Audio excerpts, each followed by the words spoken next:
매년 지방선거 출마를 저울질하는 일부 고위 간부 때문에 경상북도의 정기 인사가 늦어지고 있습니다.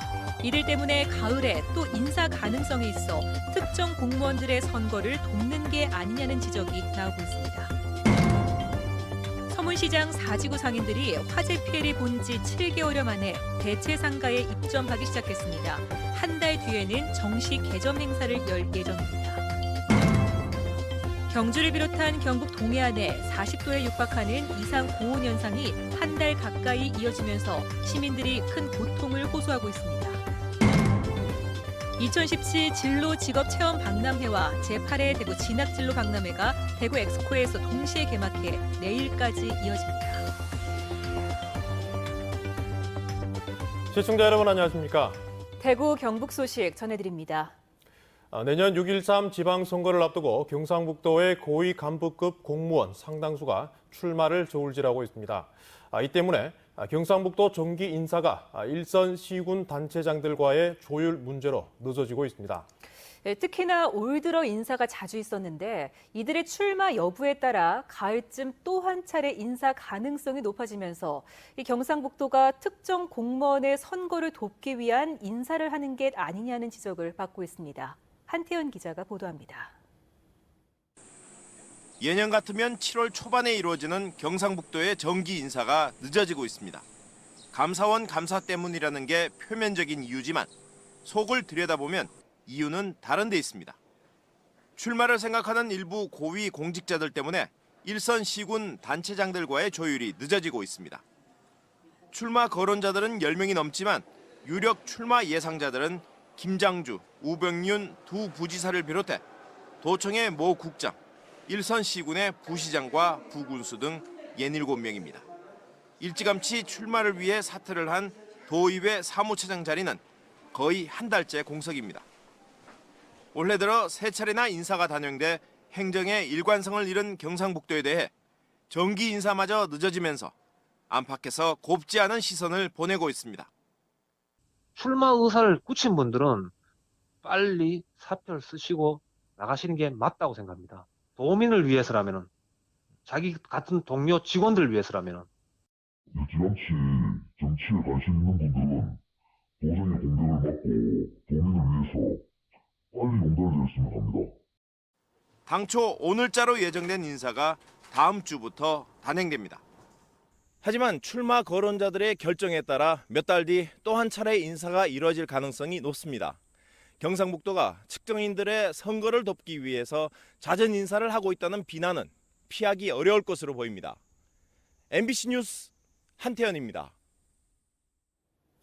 오늘 경주의 낮 기온이 39.1도까지 오르는 등 경북 동해안은 40도에 육박하는 이상 고온 현상이 이달 들어 계속 이어지고 있습니다.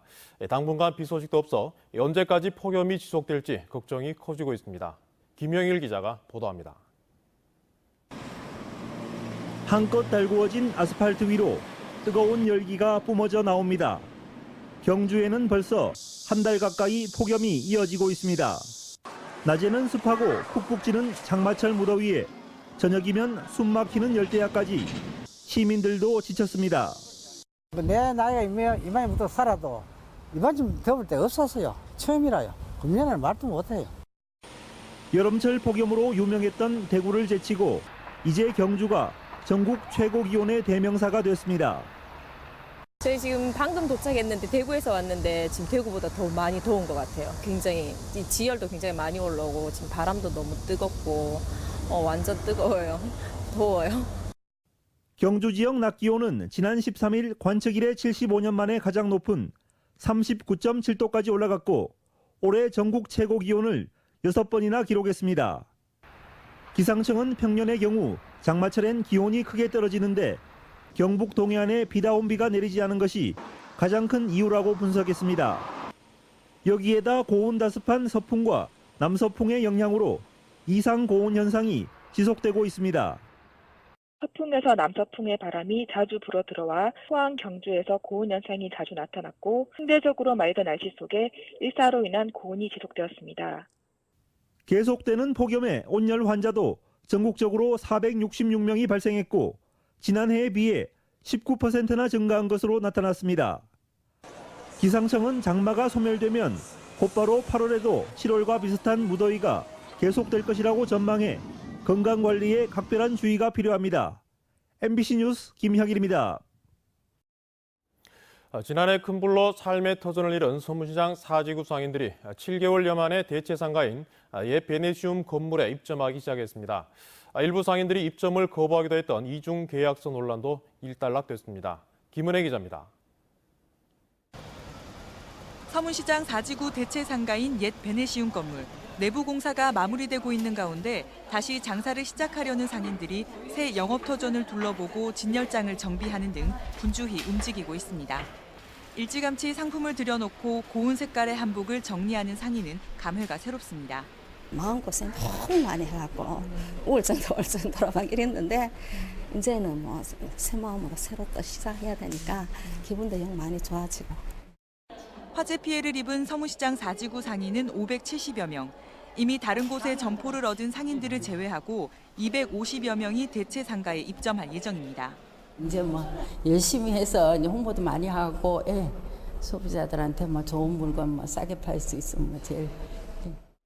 앞서 베네시움 측과 사지구 비대위 간에는 임대 계약의 효력 발생 시점을 두고 갈등이 생겨 상인들이 입점 거부까지 밝혔는데 대구시와 사지구 비대위는 입점일을 기준으로 계약서를 작성해 공증하기로 협의하며 논란은 일단락됐다고 밝혔습니다.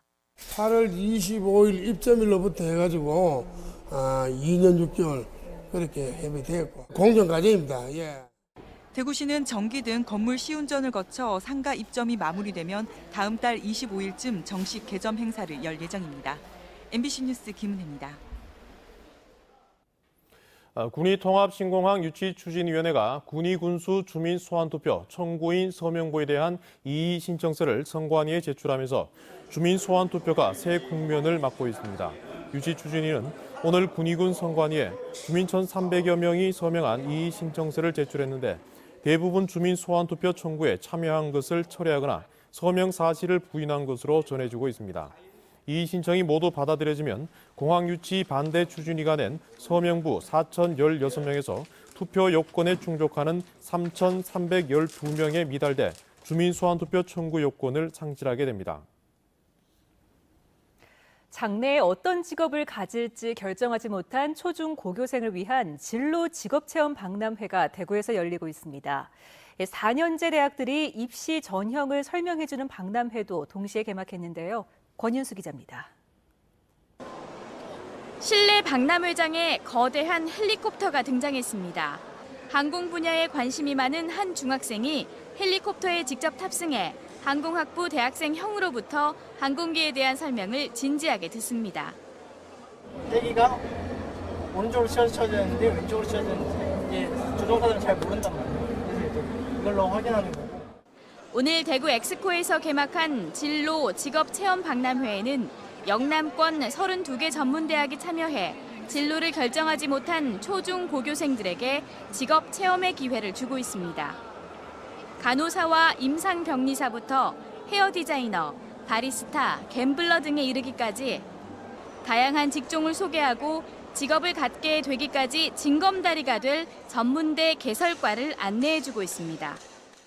아무리 우리가 교과서에서 공부를 많이 하더라도 본인이 직접 경험해보는 것하고는 전혀 다릅니다. 그래서 그런 기회를 만들려고 하는 것입니다.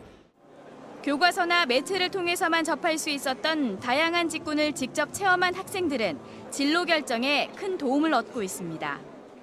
평소에 컴퓨터 관련 학과에 관심 있는데 이제 거기에 대한 오늘 활동해 보려고 계획 중이에요. 4년제 대학교들이 진학 상담을 해주는 박람회도 엑스코에서 동시에 개막했습니다. 전국 50여 개 대학 입학 관계자들과 상담 전문가들이 대입 전형과 전략, 자기소개서 작성 요령 등을 설명해 주는데 두 박람회는 내일까지 이어집니다. MBC 뉴스 권윤수입니다. 영덕 유금사에서 9세기로 추정되는 국보급 금동열의 입상이 발견됐습니다. 기존에 발견된 불상에 비해서 매우 크고 형태가 온전하게 보존된 편이어서 문화재로서의 가치가 높은 것으로 평가받고 있습니다. 박상환 기자가 보도합니다. 살이 오른 네모진 모습에 온화한 미소를 띠고 있는 얼굴. 양 어깨를 가리며 주름을 이루고 있는 버비까지. 몸에서 나는 빛을 표현한 거신 광배 부분은 사라졌지만 지금까지 발견된 열의 입상 가운데 가장 크고 잔존 상태가 온전합니다.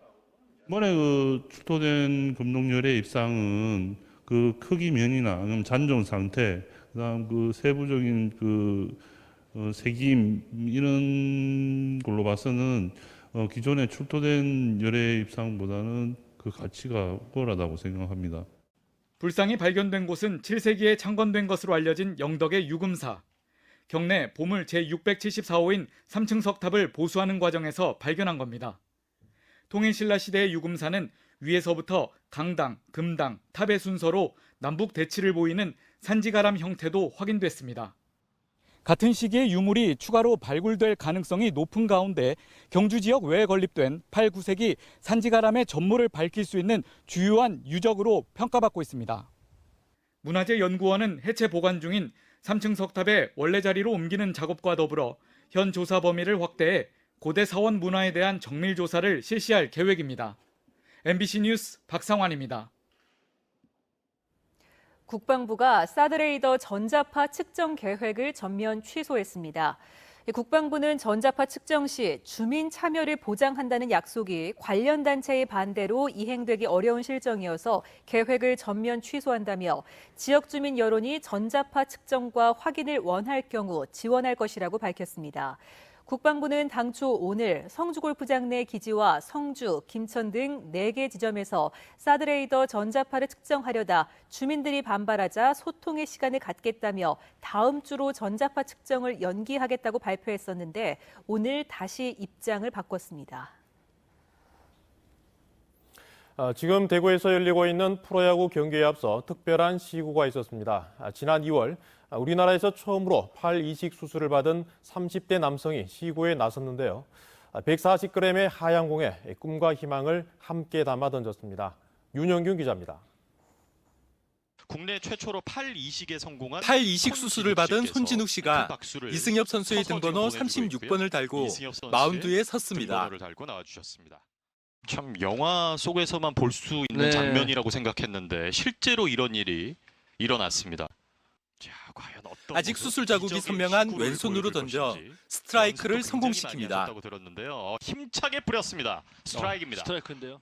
굉장히 기쁘게 생각을 하고요. 또한 이렇게 오늘 시구하는 모습을 보여줌으로써 많은 이식 대기자들이 좀 희망을 가지고 좀 그렇게 살아갔으면 합니다. 2년 전 공장에서 일하다 왼쪽 팔을 잃은 손 씨는 지난 2월 9시간에 걸친 팔 이식 수술을 받았습니다. 3주 만에 퇴원한 뒤 프로야구 개막전에서 시구를 하려 했지만 수술 후유증으로 무산됐습니다. 이후 꾸준히 재활 치료를 해 5달 만에 시구에 성공했습니다. 없던 손이 생겼으니 가장 기쁘고요. 또 이렇게 잘 열심히 하니까 또 하루하루 좋아지는 게 가장 기쁩니다. 손 씨는 지난달 대구의료관광진흥원에 채용돼 해외 의료 관광객들에게 의료 관광을 홍보하고 안내하는 일을 하고 있습니다. 환자분이 의지력도 있고 또 재활에 대한 요구도도 좋고 또 순응도도 좋고 그래서 아마 좋은 결과가 우리나라에서 손이나 팔 이식 수술을 받으려는 사람은 7천여 명. 손 씨가 던진 것은 단순한 야구공이 아니라 꿈과 희망이었습니다. MBC 뉴스 윤영균입니다. 참 오늘 뜻깊. 한국가스공사 이승훈 사장이 임기를 1년 남겨두고 사표를 제출했습니다. 한국가스공사에 따르면 2015년 7월 임명된 이 사장은 최근 정부에 사표를 제출했고 이번 주 안으로 수리될 것으로 알려졌습니다. 이 사장은 공기업 경영평가에서 3년 연속 D를 받은 데다 노조의 동의 없이 성과연봉제를 강행해 노동계로부터 적폐기관장 10명 중 1명으로 꼽혀 사임 압박을 받아왔습니다. 지난 1988년 대구 동화사에서 도난당한 뒤 미국으로 불법 반출됐던 19세기 풀화가 제자리로 돌아왔습니다. 동화사는 조계종이 미국 LA 카운티 박물관에서 반환받은 조선 불화인 지장시황도에 대한 기념 의식을 갖고 동화사 안에 있는 성보 박물관에 옮겨 보관할 계획이라고 밝혔습니다. 1841년 승려 화가들이 그린 지장시황도는 1988년 8월 5일 동화사 연불함에서 도난당했습니다. 대구시와 경상북도, 국토교통부, 환경부, 한국수자원공사 등 5개 기관은 오늘 경주시 화백 컨벤션센터에서 대한민국 국제물주간 2017 성공 개최를 기원하는 행사를 가졌습니다. 이번 행사에는 정부와 학계, 전문가, 시민단체 회원 등 200여 명이 참가해 대한민국 국제물주간 응원단 발대식을 갖고 물 관리를 위한 토론회를 열었습니다. 대한민국 국제물주간은 오는 9월 20일부터 나흘 동안 경주에서 70개국 15,000명이 참가할 것으로 예상됩니다. 안동호 물고기 떼죽음 등 환경 관련 사고가 잇따르고 있는 가운데 안동호 수질은 이상이 없다는 용역 결과가 발표됐습니다. K워터 안동권 관리단으로부터 용역을 받은 영남대 이순화 교수 등은 지난해 7월부터 1년 동안 안동호의 수질과 퇴적물 등을 연구한 결과 조사 대상 중금속 전체 항목이 사람의 건강 보호 기준 이내로 조사돼 수질에는 이상이 없다고 밝혔습니다. 연구진들은 그러나 안동호 바닥 퇴적토의 경우 잠재적인 오염원으로 작용할 가능성이 있다며 관리 방안이 있어야 한다고 제시했습니다. 경북도 내 상반기 지방재정 집행 우수 지자체로 안동시와 봉화군, 성주군이 최우수상을 받았고 포상금이 수여됐습니다. 행정자치부 실적평가에는 성주군이 전국 대상을 받았고 최우수는 봉화와 칠곡, 우수상은 안동, 의성, 경북도 본청이 받았습니다. 경북지방경찰청이 여름 휴가철 교통 수요 증가에 대비해 오늘부터 다음 달 10일까지 특별 교통관리 대책을 추진합니다. 도내 주요 관광지와 고속도로 정체 구간에 대한 거점 근무를 실시하고 사고 취약 구간과 졸음운전 시간대를 중심으로 순찰차와 사이렌, 헬기 등을 이용한 순찰도 벌입니다. 특히 캠코더 단속과 이동식 과속 단속을 강화해 낮뿐만 아니라 밤 시간대와 비 오는 날에도 단속할 계획입니다. 상주 복숭아가 해외로 수출돼 올해 첫 수출 선적식이 열렸습니다. 상주시 복숭아 생산자 단체협의회는 첫 선적된 복숭아 4톤을 시작으로 올해 모두 180톤을 싱가포르와 태국 등 동남아 5개국에 수출합니다. 상주 수출용 복숭아는 최고 15브릭스의 높은 당도를 유지하고 과육이 부드러우면서도 물러지지 않아 동남아 시장에서 인기를 얻고 있습니다. 보건복지부가 포항의 성모병원을 권역 응급의료센터로 지정해 경북 지역 응급의료센터가 3곳으로 늘었습니다. 안동병원, 구미 차병원에 이어 포항 성모병원이 추가 지정되면서 도내 전 지역에서 1시간 이내에 중증 응급환자 진료가 가능하게 될 전망입니다. 경상북도는 앞으로 응급의료기관의 안정적인 운영 지원과 닥터 헬기 전용 착륙장 건설 등 응급의료 체계 개선을 위해 99억 원의 예산을 투입할 방침입니다. 대구 시민안전 테마파크가 여름 휴가와 방학 기간을 맞아 야간 체험을 실시합니다. 오는 24일부터 다음 달 20일까지 매주 목요일에 진행되는 야간 체험은 지하철 안전체험과 4D 영상체험, 완강기 체험, 3호선 모노레일 대피 체험 등으로 이루어집니다. 저녁 7시부터 시작해 1시간 정도의 프로그램으로 구성됐는데 시민안전 테마파크 홈페이지에서 사전 예약하면 무료로 체험할 수 있습니다. 대구 경북 소식이었습니다.